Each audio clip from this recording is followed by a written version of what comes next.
8 साल का एक बच्चा 1 रुपए का सिक्का मुट्ठी में लेकर एक दुकान पर जाकर पूछने लगा, क्या आपकी दुकान में ईश्वर मिलेंगे?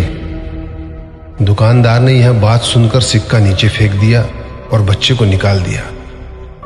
बच्चा पास की दुकान में जाकर 1 रुपए का सिक्का लेकर चुपचाप खड़ा रहा। ए लड़के, 1 रुपए में तुम क्या चाहते हो? मुझे ईश्वर चाहिए, आपकी दुकान में है।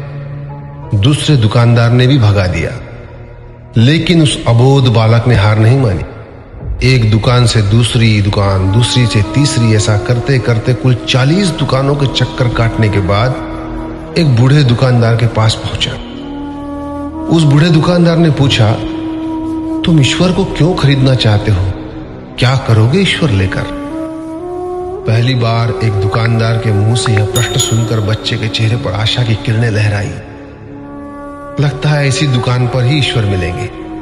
बच्चे ने बड़े उत्साह से उत्तर दिया, इस दुनिया में माँ के अलावा मेरा और कोई नहीं है। मेरी माँ दिन भर काम करके मेरे लिए खाना लाती है। मेरी माँ अब अस्पताल में है। अगर मेरी माँ मर गई तो मुझे कौन खिलाएगा? डॉक्टर ने कहा है कि अब सिर्फ ईश्वर ही तुम्हारी माँ को बचा सकते हैं। क्या आपकी दुकान में ईश्वर मिलेंगे? हाँ मिलेंगे। कितने पैसे हैं तुम्हारे पास? सिर्फ 1 रुपया। कोई दिक्कत नहीं है, 1 रुपए में ही ईश्वर मिल सकते हैं। दुकानदार ने बच्चे के हाथ से 1 रुपया लिया और उस 1 रुपए के अंदर 1 गिलास पानी के अलावा बेचने के लिए उसके पास कुछ भी नहीं था। इसलिए उस बच्चे को फिल्टर से 1 गिलास पानी भरकर दिया और कहा, यह पानी पिलाने से ही तुम्हारी माँ ठीक हो जाएगी। अगले दिन कुछ मेडिकल स्पेशलिस्ट उस अस्पताल में गए।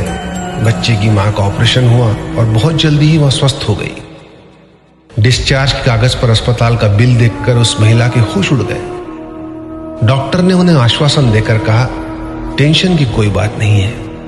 एक वृद्ध सज्जन ने आपके सारे बिल चुका दिए हैं, साथ में एक चिट्ठी भी दी है। महिला चिट्ठी खोलकर पढ़ने लगी। उसमें लिखा था, मुझे धन्यवाद देने की कोई आवश्यकता नहीं है। आपको तो स्वयं ईश्वर ने ही बचाया है। मैं तो सिर्फ एक जरिया हूं।